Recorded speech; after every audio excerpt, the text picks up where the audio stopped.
Hey guys, it's Stephanie from My Porch Prints, and today we are going to be making this faded fall skinny journal kit. And this is kind of the first skinny journal kit that we've designed, and we're hoping to do some more. So we're going to go ahead and show you how we put this together. So these are the pages that come with the kit, and what I did was I printed them and then I flipped them over, and I used the blank and lined pages from the kit to print on the back of each one. So that gave me like the maximum amount of pages that I have, and also gives me lots of like writing space. And then these are just printed on regular paper, and it also comes with some shorter pages just for variety. And I went ahead and printed those just front and back like this. But if you don't want to do that, you could print it out and then flip it over and print like the printable paper on the back that comes with the kit if you want to. And then I went ahead and printed this image on cardstock, and I like it for the cover. So instead of like a traditional really like chipboard kind of cover, I'm just going to use this cardstock, and this is going to be a one signature journal. We're not going to make a bunch of signatures because the skinny journals I feel like are better if they are more for writing with a little bit of decorating rather than like super heavily decorated. And that's up to you. You can certainly do that if you want. You can try to make something with more signatures if you want to.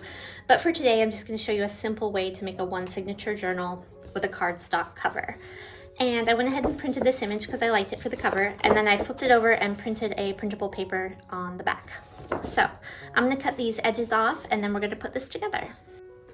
Okay, so I went ahead and cut out my cover piece that's on the cardstock, and now would be a good time if you're planning to ink your edges or round your corners, so you could go ahead and do that with your pages or whatever. I'm going to keep mine just plain and simple as they are, and this is just going to slip onto the pages. So I went ahead and just folded the pages in half, and I'll probably insert these, into the journal. They won't both be right here at the front, these little pages, but I'm just showing you kind of what I'm going to be doing. So folded the pages in half, got my cover, and it's going to go just right over the top for a one signature journal.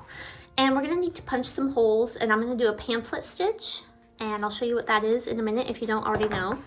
But I have this hole punch guide that comes with the kit, and what we're going to do is cut this out and fold it in half, and then that'll be a guide for punching the holes into our journal. So I'm going to go ahead and cut that out, and we'll get started on that part. Okay, so I went ahead and cut out our hole punch guide, and I folded it in half on the dashed line just like this.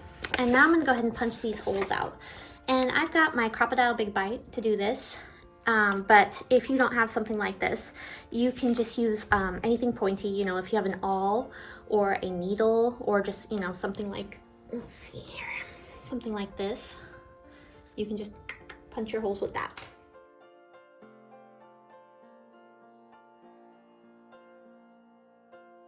Okay, so we're going to be using this guide to mark our pages. And before we do that, we do have these smaller pages that go with the kit. And I did go ahead and print those front and back as well. But again, if you have trouble with that, you can flip them over and just print like a printable paper design on the back if you want to. And I'm going to go ahead and stick these into the journal, kind of wherever they might work well.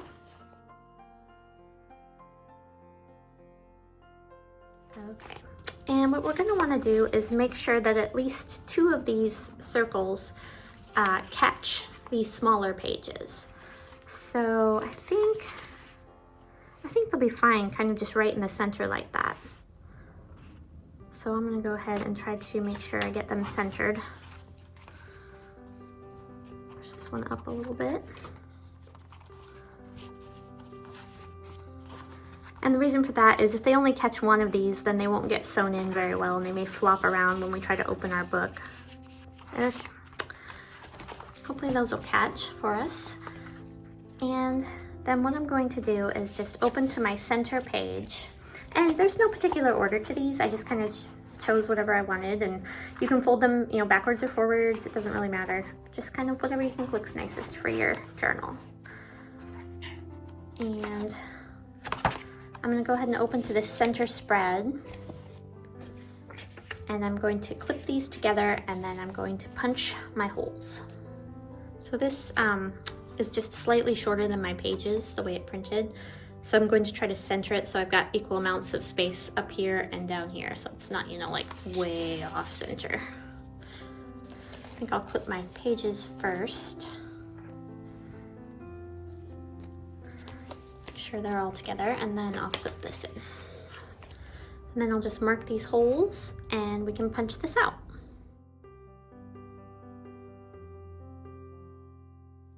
Okay, so I went ahead and marked those. I'm gonna take this out of here. And our pages are still clipped together, so they shouldn't fall apart.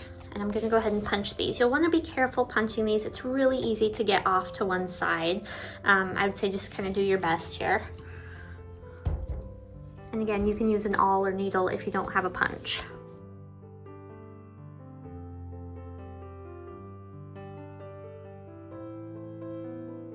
So now we've got holes punched through. Doesn't look too bad. So I'm gonna go ahead and grab some my binding kit, and we'll sew this together. Okay, so I've got my bookbinding kit, and I just bought this on Amazon. There's a link down below that goes to all of our junk journal supplies that we like to use. So if you click on that, it'll take you to a page and you can see our bookbinding kit that we use there. But I went ahead and decorated mine because, you know, that's what crafters do. Oh, in case you're wondering, this is from our shabby vintage snippet kit, and then the paper under it is from our, I think it's our shabby ruler sewing papers. So anyway. So, to bind my journals, I use wax thread and a needle. And where did I put the needle I wanted to use? Is this it? Yeah. And I think I'm going to go ahead, I might want to use the darker colored thread with this. I think so. Which one? This kind of reddish one kind of goes, I think. So I'm going to use it. And to do a pamphlet stitch, if you've never done one before, it's really simple. I like to take my thread, maybe, here we go. And I usually go like 2.5 times the length of the book. So I go 1, 2, and 1/2. And that'll usually be enough to bind it.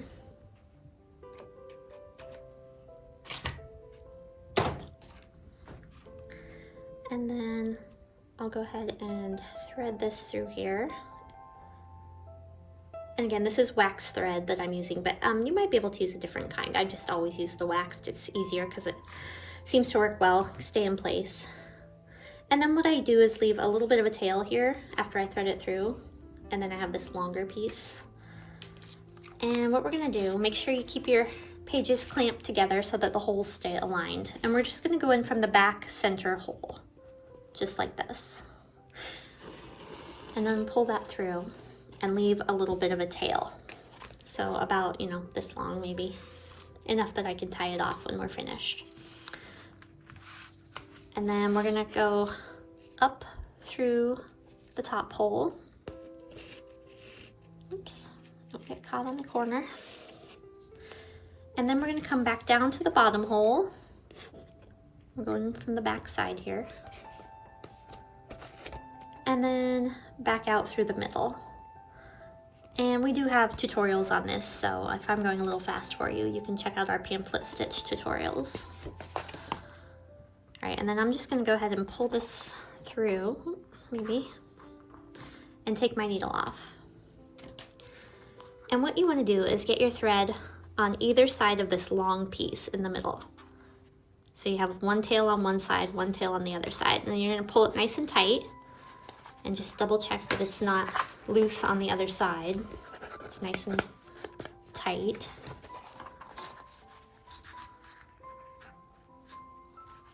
There we go. Maybe. That's pretty good. And then, again, just make sure you're on either side of this, and we're gonna tie kind of a double knot. Just like this. And I actually usually do a triple knot because if it comes undone, your pages all come out and it's not fun. So I'm gonna do a triple knot. And you can leave this long if you want to and add some like beads or charms or something to it. I think I will go ahead and just leave it kind of long. And then if I want to cut it short later, I can. Okay? And it's that simple. Now you've got a little journal. And everything should be sewed together. We'll see if it caught those little pages. It looks like they're in there, so we did good. And now, if you want, you can use some of the kit pieces to decorate the journal. I'm gonna go ahead and do that, and you can just follow along. But again, these tall, skinny journals, I would say aren't as much for decorating as they are for writing, you know, or recording ideas and things like that. So definitely you can decorate it if you want to, but keep in mind it will get bigger and bigger. And if you bind it like this with just one signature, it will get really big on this end and stay skinny on the spine. So just something to keep in mind. So let's go ahead and decorate this.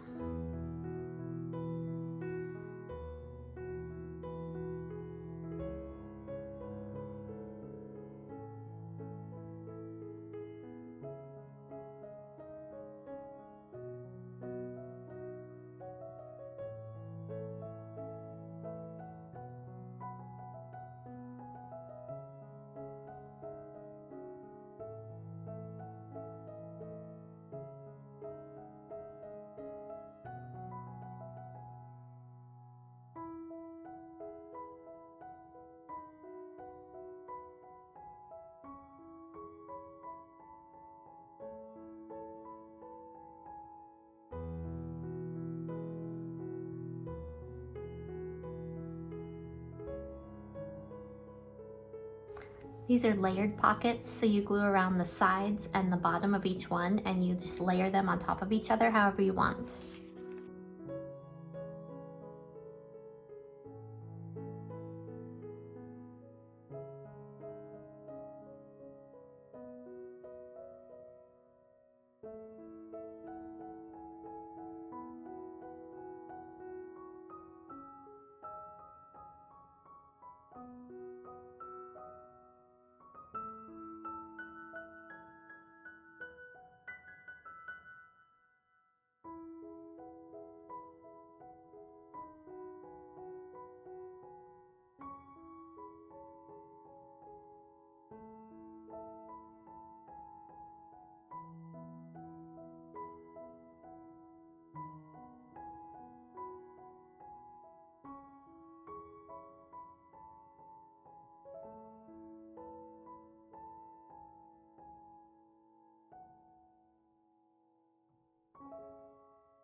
Okay, so this is our tall skinny journal and we're finished with it. And I was thinking if you wanted to, when you do the binding, you could actually leave an even longer strip. So maybe, you know, measure out like 3 or 4 times the length of your journal.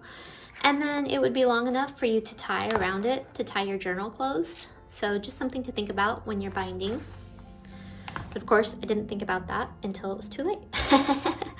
But this is our final journal, so let's go ahead and take a look inside.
All right, everyone, thanks for watching and we'll see you next time. Bye.